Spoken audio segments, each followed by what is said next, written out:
So I'd like to thank everyone for coming on board to New Jersey Cannabis Business Association's first Lunch and Learn. This is going to be a series every Friday where we hope to present to you the best and brightest minds in policy and in practice in New Jersey's evolving cannabis community and cannabis industry. So first, I'd like to start off with a couple of thank yous before we get into the actual conversation. So first, thank you to ABS. They are hosting this webinar platform. New Jersey Buzz Productions, Burton Trent Public Affairs, also our policy advisors, the policy advisors to the Cannabis Business Association, Burton Trent Public Affairs. Big shout out to one of our newest and largest corporate sponsors, Inglesino Webster. And just in case you were wondering where I am and the beautiful artwork behind me, I just want to share that I am actually in Trenton, New Jersey, and I am at a corporate members restaurant. I am at Smokehouse 1911. They are, in fact, a corporate member of New Jersey Cannabis Business. And because it is Lunch and Learn, I just want everyone to know that they have stepped up. This is a salad with beef brisket. So it's not infused yet, but we're working on that. So I just want to thank, again, Smokehouse 1911, located at 11 West Front Street, for not only their membership, but support of everything that's going on. So to get to the business at hand. Again, it's our first Lunch and Learn, and we're just thrilled to have with us at this inaugural event our good friend, my good friend, someone that I met a couple of years ago. I'm wondering if you remembers. It was at the early stages of the Cannabis Business Association. We were hosting a small reception at the League of Municipalities, and two gentlemen introduced themselves to me. At that time, by the way, I'm Ed DeVeaux, president of New Jersey Cannabis Business, and at that time I was just a policy advisor. And one of the gentlemen that we've established a long-standing relationship since was Hugh Giordano. Hugh is one of those professionals that he loves what he does, and he really cares for who he does it for. I'll let Hugh talk more about his role and what UFCW is doing in a moment. But again, most importantly, I'd like to thank all of you who have taken the time to join us at Lunch and Learn, and we look forward to seeing you every Friday at noon. So with that, I'd like to present to you, for his way of saying hello, my dear friend, my good friend, professional and personal friend, Hugh Giordano of UFCW, United Food and Commercial Workers, Local 152. Hugh, how are you? Good, Ed. Thank you so much. It's always a pleasure to be with you and hang with you, whether it's just brief conversation or really having an in-depth conversation. And I appreciate what your organization has done. I also want to welcome everybody who has joined today. This is a great opportunity for you to learn not only about labor, but I think Ed and the NJ Cannabis Business Association are going to do a great job in putting other folks in front of you that are going to help you not only during the application process, but also just during your entire time in the industry. They're good allies to have. And I, as a labor union representative, it's crazy for me to say that I love an industry association, but I do love them. They're great people.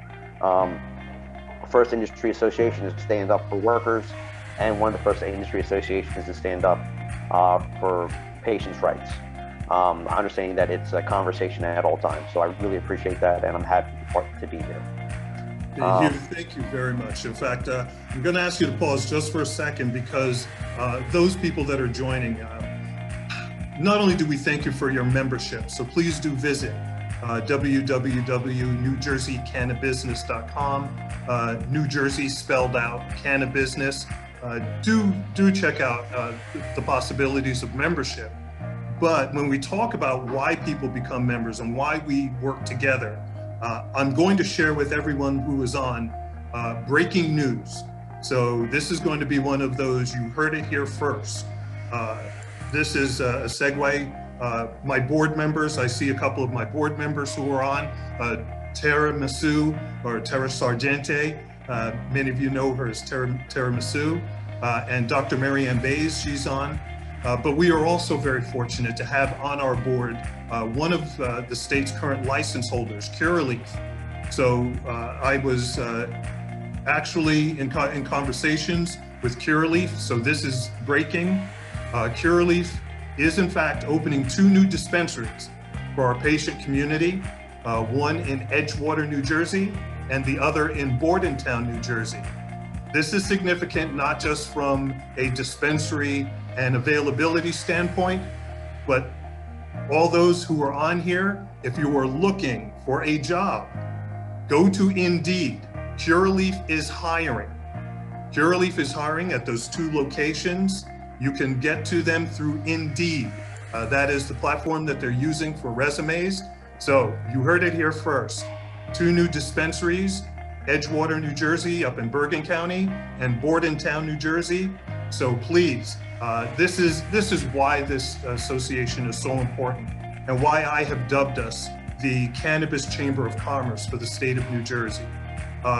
This is going to be an amazing year, an amazing first couple of years as we stand this industry up.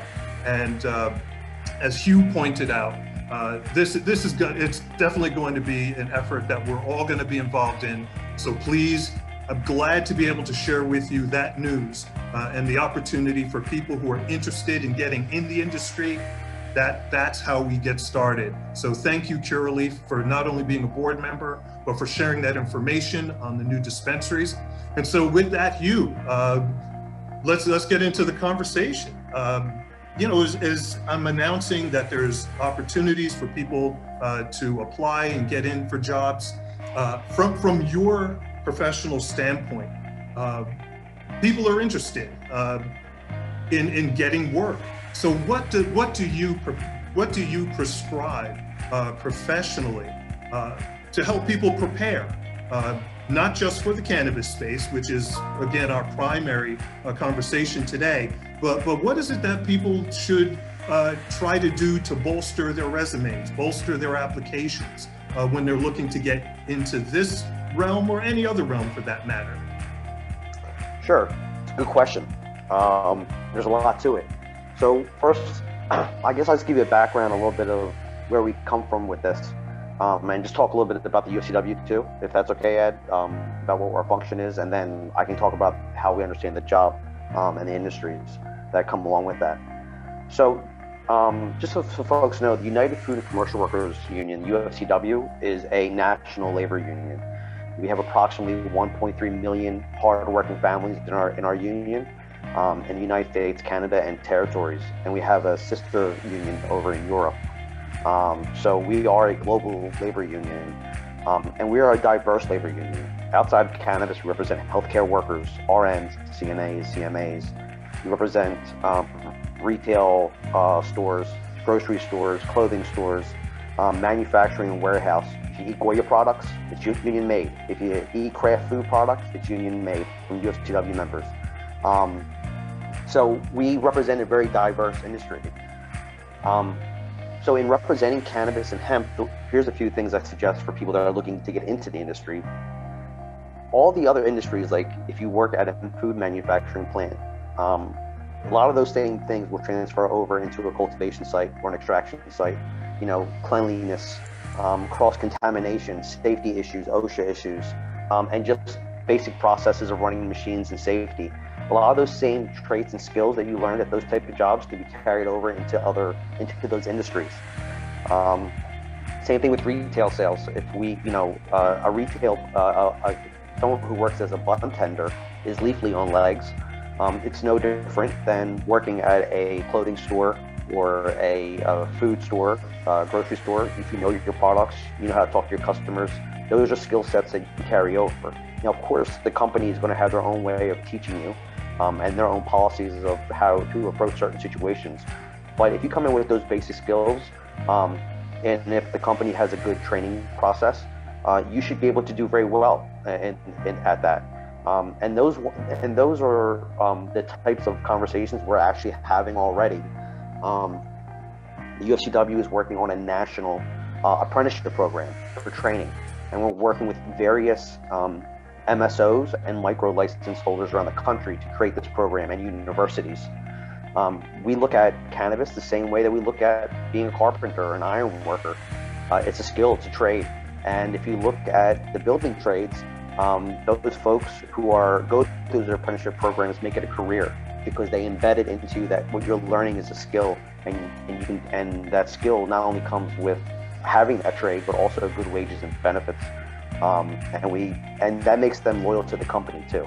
It's not only being loyal to the union, but it's loyal to the company. It's a two-way street, right? Labor and industry can both be loved at the same time. And I think cannabis has opened that door for those conversations. So if you're getting into the industry, don't look at anything in the past as not working or not being valuable, because that's not true. Thank you. That's so important. When I look and oftentimes are fielding questions about getting into the industry. Look, if you're prepared for work, right? That's typically how you just move forward. Be prepared, be sharp, be ready. When it comes to UFCW, and I appreciate, just to digress a bit, the introduction to UFCW, there are people that are probably on that are interested in being future applicants. So Hugh, in former applications, in past applications, there was this piece called the Labor Peace Agreement. And so for future applicants, if you could explain what that means, and what those conversations yielded in terms of applications. Sure. So I guess for a lot of folks in the cannabis industry, they may have never dealt with a labor union at all. So let me first start off saying, it's not what you see on HBO. It's not Hollywood. It's professionalism. It's not, I know there's lots of movies, you watch movies like Hoffa and stuff. It's not real life. I mean, has it happened in the past? It may have, but that's not how we work. The UFCW is professional. We look at this as a legal procedure. So, hey, guess what? That never let the truth get in the way of a good story. yeah, exactly. So the Labor Peace Agreement, so let's talk about a little bit just where that came from first. Let's talk about why that's there and what that means for New Jersey. In the beginning of the process, the UFCW, again, has been involved in cannabis for over a decade. So New Jersey was not our starting ground. We were involved with cannabis when they passed the medical cannabis in the late 90s in California. And the reason we got involved was because the employers wanted us to get involved. That's how it began. Just like every other organization, the cannabis conversation was scary for people, right? It was scary for politicians, lawyers. I mean, how many lawyers I know that are now representing cannabis were very nervous about getting into the industry because of representing an illegal substance. And with legal facilities in states getting raided, there was a lot of fear. Well, these employers have had issues with getting raided from the federal government, because if we all remember, until the Cole Memo came out, it was happening a lot. So who was getting hurt? Not only employers, but workers were getting hurt too, doing everything by the law and still losing their job, possibly getting arrested, sitting in a jail cell for doing a regular function that was legal under the state. So employers reached out to the UFCW, and we took that lead, because we wanted to make sure that we knew that if we protect workers, then that protects industry. So the spillover of having workers' protection spilled over to the employer, and a politician may not be pro-cannabis, but they might be pro-worker and pro-union. And that's how we get the conversation started. And that's how we started changing regulations and getting things passed that make sense. And even industry standards that protect industry. Example, oversaturation like Oregon. Great for the consumer, horrible for industry, right? So how can you create good jobs in those types of markets? So we were able to work with other states and industry and patient groups to set standards that works for everybody, so everybody can actually have a piece of the pie, and it's not just one-sided. So in saying that, we worked with numerous groups in New Jersey to make sure that workers' rights were part of the social equity conversation. Social equity was a big conversation and part of the reason why legalization was even spoken about. And we spoke about ownership a lot, specifically within minority communities, people of color, immigrants, women, and LGBTQ. I mean, there's so much other groups in that conversation. But we said that the biggest group of those folks, no matter what, will always be the workforce.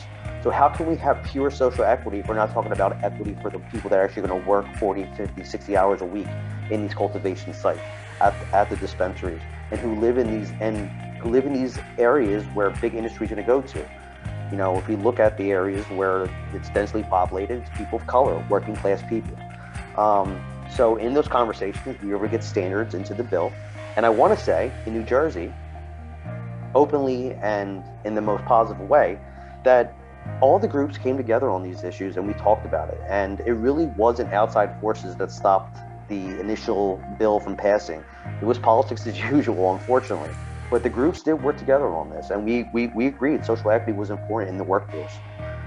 So in saying that, labor peace was designed. Labor peace, what it is it's not a union contract. So let me make that clear to folks. It doesn't mean that you're negotiating your wages and benefits with me today. What it says is, on the application is, I've signed an agreement with the UFCW.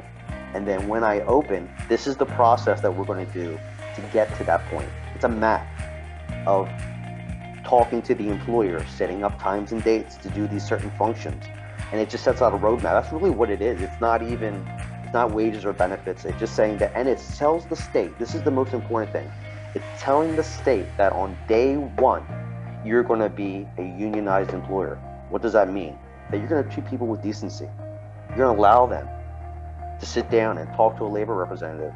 And you're going to allow them to sit down across from you and talk about their wages and benefits. It's a conversation. And all the good things, when we get to that point, all the good things that you were going to do anyway in your employee handbook, you could put that right into the union contract. The difference between an employee handbook and a union contract, and this is where the equity part comes in, is that the contract is a real contract. It can't be, so if an employee comes to work and does the right thing year by year, they know what they're going to get. But at the same time, it holds the employees accountable because the rules and regs are in black and white, and they helped negotiate them, right? They voted on that union contract. So as management, it makes your job easier too. When you have HR issues, it makes your job easier too, because you say, hey, this is what you negotiated, this is what you voted on. There is no favoritism, there is no this and that.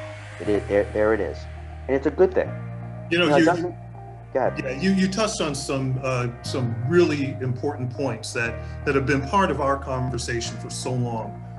When we actually launched the Cannabis Business Association, we definitely had conversations around social justice, economic parity, and commerce as an industry was like this distant third kind of conversation. And now that we've got the adult use bill signed, we've got the regulatory commission seated and moving forward, now everything, in my opinion, and I do want your feedback on this, it's more of a singular conversation, right? Without good social justice policy, without good economic parity policy, you really don't have good commerce. And so your role in making all of that a reality was so important. So if you don't mind touching upon that. Sure, absolutely. No, here's what I would suggest, in just saying this. New Jersey, our labor law is spreading, right? The same labor laws that we have in the adult use bill, not only the LPA, but I would also suggest, and I just want to touch on this a little bit because it's in the bill, there's project labor agreements too in there. What does that mean? That means the building trades. That means carpenters, iron workers. So when you build out your facility, you're using building trades, you get preference on your application. Sorry. I'm on my pad and it still rings. I don't know why. So the building trades, so what we work with them too, so if you need help with your build out and you want professionalism and you want union craftsmen and women in your facility building it out, I would suggest getting a project labor agreement. In saying that, Connecticut, Delaware, Maryland, Virginia just passed adult use and has, all those states took New Jersey's labor language. They took our language, New Jersey, the ones that we crafted together as a group. Everybody, industry, labor, patient, all this language came from us. So I don't just say UFCW, I say all of us. They took that same labor language. So what we believe is, if you come to the state of New Jersey as an employer and you come as a worker, it's our goal to make sure those workers are best trained. And that's why we're working on that apprenticeship program and trying to get that fully functioned. And we're working with groups already.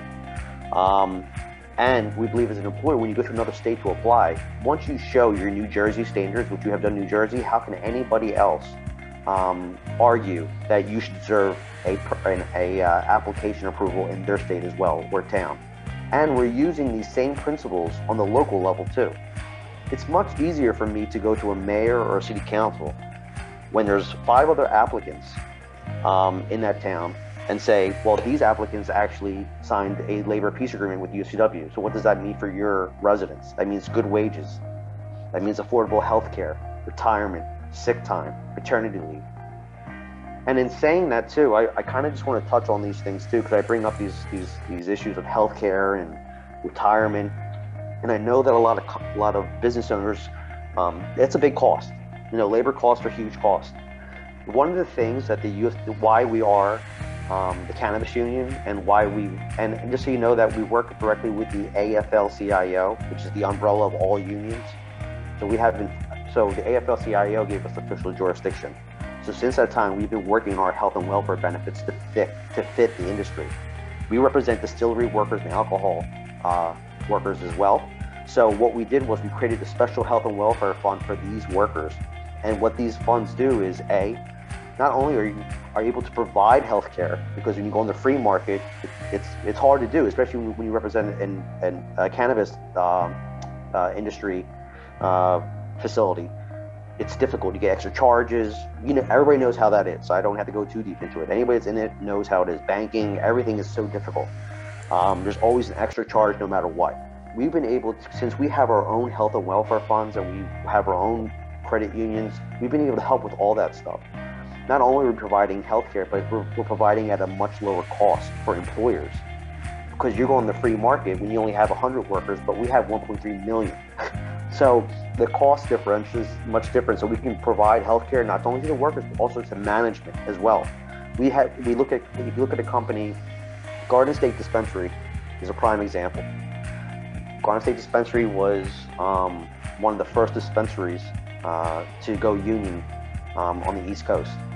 And we worked with them. Not only do those employees get excellent health care at affordable prices, but the company also is saving a lot of money on the back end because of that. And their wages and all that stuff reflect that as well. So we really look at New Jersey as the capital of good cannabis jobs. It really is. I think we can beat California. I think we can beat Washington State. I really do. I really do believe that. I think that now that New York has passed, they have labor laws there too. So anybody that grows in New York can plan on, anybody that grows in New Jersey can plan on growing and being an East Coast banner, because we're going to support that banner. Just like Yeah, that's huge. In fact, as we're winding down, the one word that stands out in my mind, and I think you would agree, and this is something that people who are just entering the industry, people who have been in the industry, I think they'll agree that everything that we're talking about is the demonstration that not only have we evolved, but we're at the point of normalization. That everything that we're doing is now, we're on this age of normal.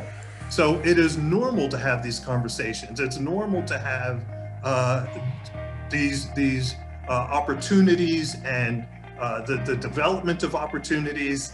And so New Jersey is in fact a leader, and I can't thank you enough for being part of that leadership on a policy front, as well as on the front of diversity and social equity. So I think we're at the point of normalization. So we'll get your closing thoughts on that, and then I'll wrap up with our thank yous. Sure. No, I agree. I think that we are getting to that point now where cannabis is becoming normalized, and that was part of our agenda too as a labor organization, is we wanted to make it normal. We wanted to make it, and employers knew that too. They said if you go up and say it's a unionized cannabis job, politicians' eyes pop. They're like, what? So because then it brings like, oh, this is a real career. Yes, it's real. It comes with that stamp of approval. And that's what we want to do. I want to make this clear to everybody on this call today. The UFCW is an ally. We are an ally. If you're industry, you're not the enemy. That's not how we look at it.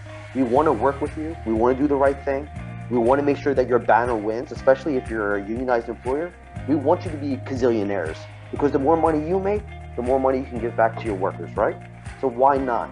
And we're going to, and on top of that, we're going to encourage all union members to buy union.